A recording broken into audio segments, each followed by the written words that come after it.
This is how I capture gorgeous golden hour landscape photography.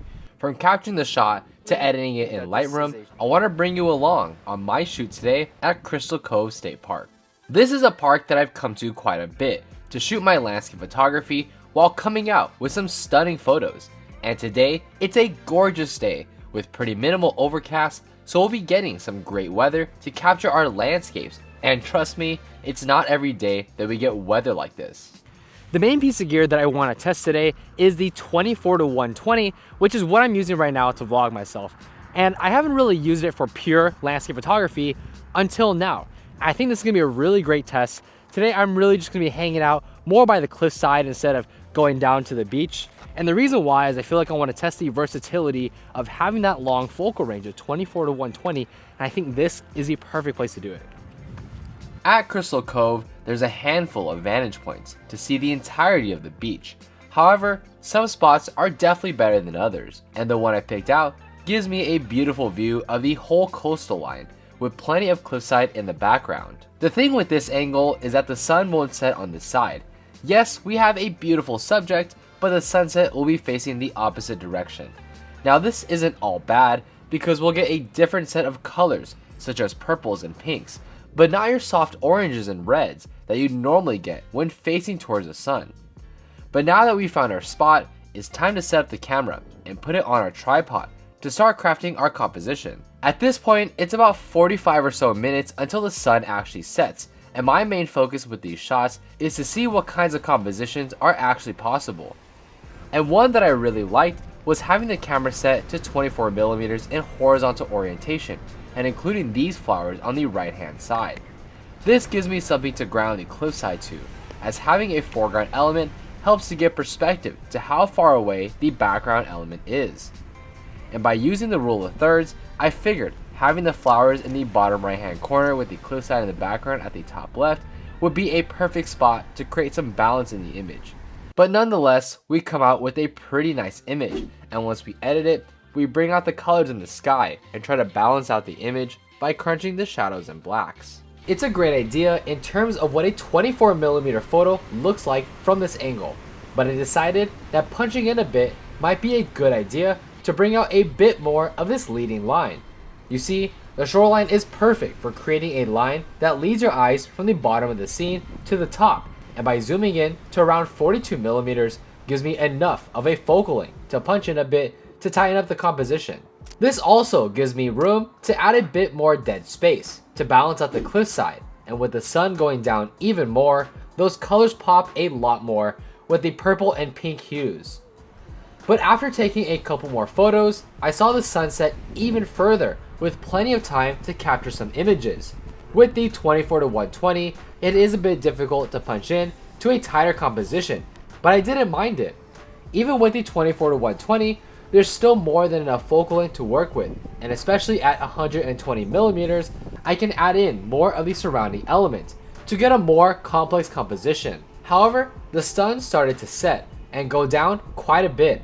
I had to capture the images fast to get the sun in the perfect position.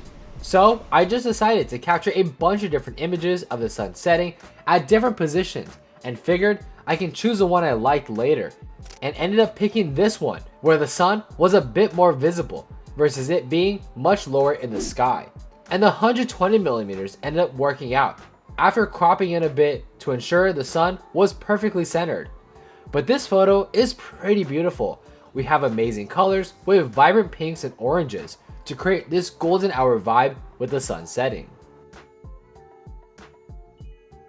I'm not gonna lie, this was a very interesting shoot. I mean, initially I thought, you know what, we're gonna face our camera more towards the cliffside and really try to capture those different types of color, different types of lighting. And I was trying to avoid kind of shooting into the sun because I was like, you know what, we don't really have that long of a lens. I didn't think you'd be able to really capture it that well. Until I actually faced my camera towards the sun and started taking some photos. I went over to 120mm with the 24-120, and even though it didn't really enlarge the sun, it was really able to capture the sky around it, and the sky around it has some really gorgeous colors. And to me, that might be the best photo that I took today. But there's only one way to find out, and that's to go back to the studio and try it, edit it, and see what it looks like. And the goal of a photo like that is to be able to use it in my portfolio, and that's exactly what I use Pixpa for. Because whether you're a seasoned veteran or just starting out, you need a place to put your best photos on display.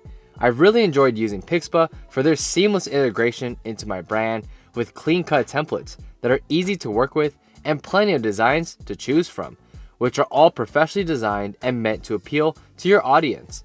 And once I started to develop my gallery, it was as easy as dragging and dropping the photos onto the page and watch the gallery populate with all the photos I decided to put in there.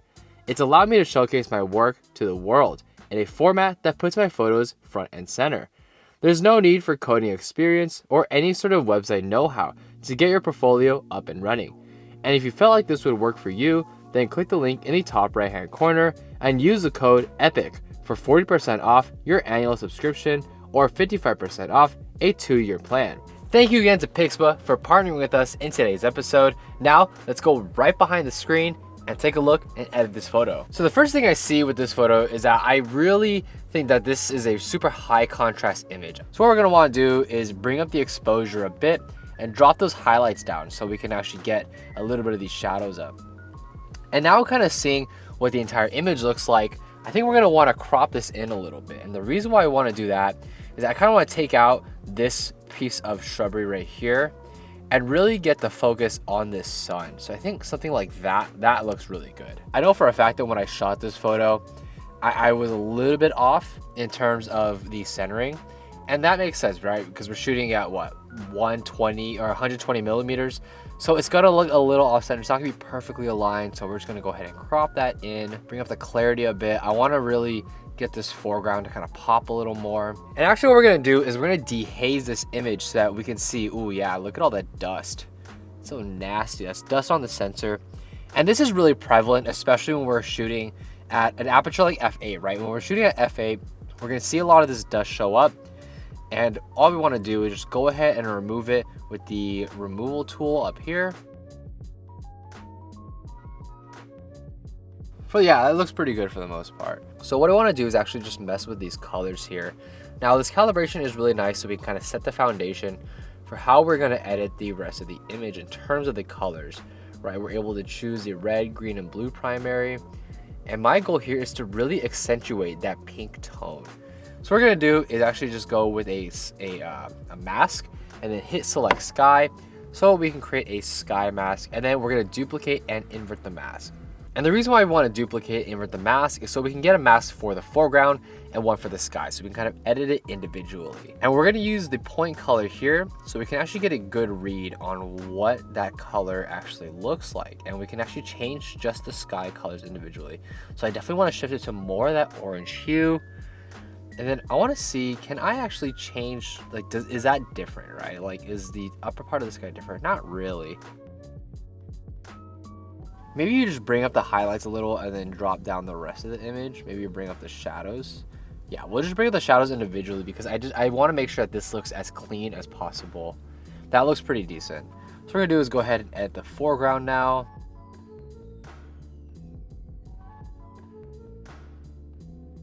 Now what I want to do actually is create a mask, so a radial gradient to kind of accentuate this sun here.